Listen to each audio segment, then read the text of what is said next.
Hi, it's KCCK's Culture Crawl. I'm Dennis Green, and if you are listening, watching the video, or even if you're listening on the radio, you probably feel, oh, it sounds a little different. Something's different than usual, and it's because we're doing a rare on-location Culture Crawl. Actually, we're taping this during the Iowa City Jazz Festival last day with Mike Conrad, who just was kind of hanging out this weekend. Yeah, hanging out all weekend, preferable to Zoom, I think. Yeah, we were all set to do this interview over Zoom, and then I said, well, wait a second, we're going to be at Jazz Fest. Maybe we'll just do it then. So, Yep, good call. So we are here, we're having a great time. Before we talk about the Iowa Jazz Composers Orchestra performance coming up in Cedar Falls, I know you've got some new charts and things like that we're going to talk about, and going into the studio for a new recording. Talk just a little bit about festivals like this, and also I know that one of the things that you are doing, because every time I look around, I see a promising young high school player, and there he is talking to Dr. Conrad. I'm always lurking. Yes. I know that this is not only a time to enjoy listening to great music and playing yourself on many occasions, but you're also recruiting. Yeah, always recruiting. I mean, there's amazing young jazz talent in the state, and KCCK knows that better than anybody. And I love that the festival is making even more space for those young musicians with the youth stage. I heard both big bands yesterday, the United Jazz Ensemble and the North Corridor All-Stars. Chase Beatler, the pianist, he emailed me. Did one of your charts. Yeah, he ended up doing two. He emailed me a while back and said, hey, would you be willing to send me, this tune and this tune and this tune and this tune? I sent him a bunch of stuff, and they ended up using a couple things. He went to the UNI Jazz Combo Camp back in the day and, showed him a few things, and he's taken that and really run with it. And the drummer in his group, Benjamin Hollinger, is coming to UNI next year, so yeah, there's tons of recruiting going on and connections being made with all the great students who are a part of the festival. Chase's group, and then Ben also has a group of recent Prairie students. They're going to be performing at Jazz Under the Stars as part of our Young Artist series as well. I feel like we punch above our weight here. I think so. Where young musicians are concerned. Is that just me being a homer, or do you feel that coming in, with your students coming in? Yeah, it's hard for me to know because I'm a homer as well, right? But I do say that we see time and time again at UNI when we bring out a guest artist from New York, world-class people, I feel like they're constantly underestimating us, because they're like, all right, this school in the middle of Iowa, what could be going on there? And then they hear the band play the first chart at rehearsal, and I've seen it year after year. They're like, oh, okay, there's there's some stuff happening here, like they actually mean business. So yeah, I do think we punch above our weight a little bit, and the high school directors, what KCCK does, the things at this festival, that's all a huge part of making that happen.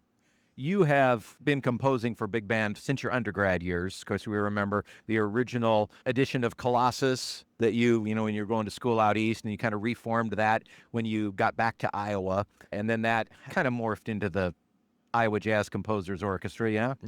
Yeah, it was really a lot of the same musicians, just a slightly different concept, Colossus was formed with a couple of writer friends of mine from Eastman, Levi Sailua and Dave Chisholm. And since they don't really have Iowa connections, and what really inspires me is writing for these specific musicians and giving an opportunity for the musicians in the band and other writers in Iowa to write for the band. I decided to make that the focus of the group. Yeah. That has been so much fun listening, over the years, again, to your original stuff, but also, as you said, things composed by members of the band. But you've also just kind of reached out into the greater community and either commissioned or just taken existing tunes, by artists and even going farther back. I mean, you did a Bix tune. Yeah. Not all that long ago. Yeah, and we recorded that, and that's going to be on the upcoming album we'll talk about a little bit later, arranged by Gates Thomas, who's from Davenport and is a former Berkeley professor who, during COVID, moved back to Davenport, has been there ever since. He arranges for the Lionel Hampton Band, and he made a really beautiful arrangement of that tune. And, Bix Beiderbecke is, I think it's accurate to say, the first Iowa jazz composer. So it's fun to have, something from his catalog and then something that was composed just last week, And talking about this upcoming concert and then the recording you're going to do, you continue to reach out, and you've got a couple of new tunes from composers that are new to your band, too. Yeah. To your point, there's kind of an open invitation to Iowa jazz composers. Any writer who wants to get something played by the band will certainly take a look at it. Bob Washut, my former teacher, also taught John Snell, and he was the one who kind of told John, he's like, hey, do you know about this band, the IJCO? You should think about writing something for them. Because John did a lot of big band writing when he was a student at UNI, and I think hasn't done a ton in recent years and was kind of getting the itch to do it again. And I said, man, anything you write, we'll play. So he put something together, a beautiful piece called Restore, that we're going to premiere on this upcoming concert. We have known John since literally he was a middle school student. He was a student at the very first KCCK Jazz Band Camp. Oh, cool. When I think he was a 7th grader. Yeah. So getting to, watch him progress through his school years and high school and college. And of course, we played the Commons Collective and had them at Jazz Under the Stars. And now he's really making the name for himself on the New York scene. I know that he's, in addition to the work he did for you, he was commissioned to do some kind of sacred music, sacred jazz music that he is going to be touring around as well. Wow. And then you've also got something from Dan Padley. Yes. And I don't think I've heard Dan in as besides being a member of a big band, but when you said that he's got a composition on there, that was interesting. Yeah, this is sort of new territory for him, I think. I mean, maybe he did a little bit in school or something, but he thought he would take one of his small group pieces and he picked one that he could really imagine expanding for the big band. And we kind of tossed some ideas back and forth. He's like, Mike, you write a lot for big band, would you be willing to look at this? And I didn't have a whole lot that I had to, to offer. I mean, it came to me pretty fully formed. And I said, maybe consider putting this in this octave instead or something like that. But it's going to be great. It's this piece called Small Town Vibes.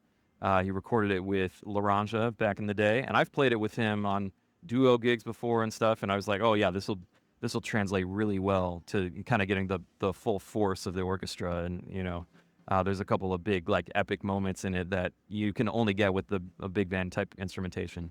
How much rehearsal do you typically do with the ICJO headed into a performance or recording session? Because it can't be easy to get this band together. It's not. Yeah, it's 17 people. I play a lot in a trio, and it's hard enough to book a trio. But by comparison, a trio is like a speedboat, and the big band's like an ocean liner. The typical situation is we do not get a rehearsal at all. We have a quick sound check, so the band has to do their homework, and everybody comes ready to go, and we run the really tricky bits, and that's about it. The rest we do on the fly. I'm very grateful that we actually do have a rehearsal on the books for this upcoming gig and session because we have these new pieces, and because when you're playing in the recording studio, everything's a little more under the microscope, and we want to really make sure we're attending to all the details and doing right by these composers. So we'll have a chance to rehearse at UNI in the afternoon before playing in Cedar Falls downtown. It's kind of bit of a regular gig for you. You've played this River Basin venue a few times before, but it's an outdoor gig. Mm-hmm. So, of course, summer in Iowa, we tend to do that. I know, yeah, cross the fingers. We'll see, but hoping for the best. And last time we played, it was a bit windy, but other than that, it went really well. So if people haven't been to that venue before, it's in Cedar Falls, correct? Yeah. Yeah, State Street and 2nd, just right downtown. Beautiful spot. It's a bring-your-own-lawnchair kind of situation, no cost. Yeah, and we'll be premiering some of this new music and kind of, an additional rehearsal for the recording session that'll follow the next day. Yeah.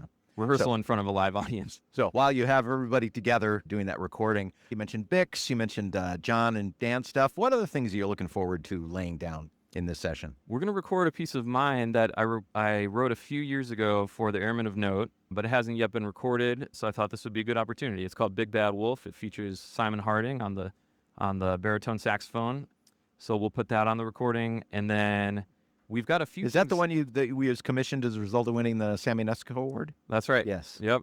In 2023. So, and they performed it, but I got kind of a rough recording from a live performance, but not a studio quality thing. So we're going to take the opportunity to do that. And we've got a few things that we recorded at a previous session, but we have about half an album's worth, so we're trying to get the other half to release in the fall. So a couple pieces by Chris Mertz, and then another piece of mine that I wrote for my daughter called Imagining a Life Not Yet Lived. It was when she was in the womb, and I had this commission, and I was trying to think about what do I write, and all I could think about was I'm going to be a dad. So I kind of tried to channel some of those feelings into a piece, and really grateful that we got to record that. And then we've got a relatively new one from Bob Washut that was written for Stacy Med and features Rich Med It's called I Hope You Don't Mind, and it's just a super fun swinging tune. Which I'm sure Rich has said to Stacy on many occasions. Yeah, yes, I believe so. Yeah, there's a whole story behind it, and I don't know all the details, so you'll have to get that from somebody else at some point, from Bob or from Rich. But that was played at the 75th anniversary of Jazz at UNI in February. Bob Washut led an alumni big band, and that was one of the tunes that he put on the program for that. Mike Conrad and the Iowa Jazz Composers Orchestra in concert on the 18th of July, Cedar Falls in River Place, with a recording session to follow. So again, for those at the southern end of the corridor, short jaunt up I-380 and definitely worth the trip. And of course, if you're in the Cedar Falls area, this is definitely not to be missed. Mike, if people want to follow what's going on with the band, and I'm sure you post, little tidbits to social and your website and stuff, what's the best way to do that? Yeah, it's a little long-winded, but just Iowa Jazz Composers Orchestra. We have a website, iowajazzcomposersorchestra.com, and then got a Facebook page. And if you follow the River Place Plaza stuff, they'll be posting about it as well. I will say, we start at 7, and there's sort of a after party at the Black Hawk Hotel in the lobby. We've got a series that I've started that's first and third Saturdays, Jazz Duos, Jazz the Black Hawk. So we're going to play the big band gig and then run over to the lobby, and I'm going to sit at the piano, and then I'm going to play rotating duos with various people in the band. Oh, cool. So again, to your point earlier, trying to capitalize on I've got people in Cedar Falls, let's see how much we can make them do. Oh, yeah. Well, definitely make a night of it. Plan to stay into the wee hours. Yes. On the 18th of July in Cedar Falls. Well, Mike, always a pleasure to talk to you. Thanks for hanging out at the Jazz Festival this weekend, and we'll look forward to upcoming gigs with you. Thanks so much. Thanks for making the time. Take care.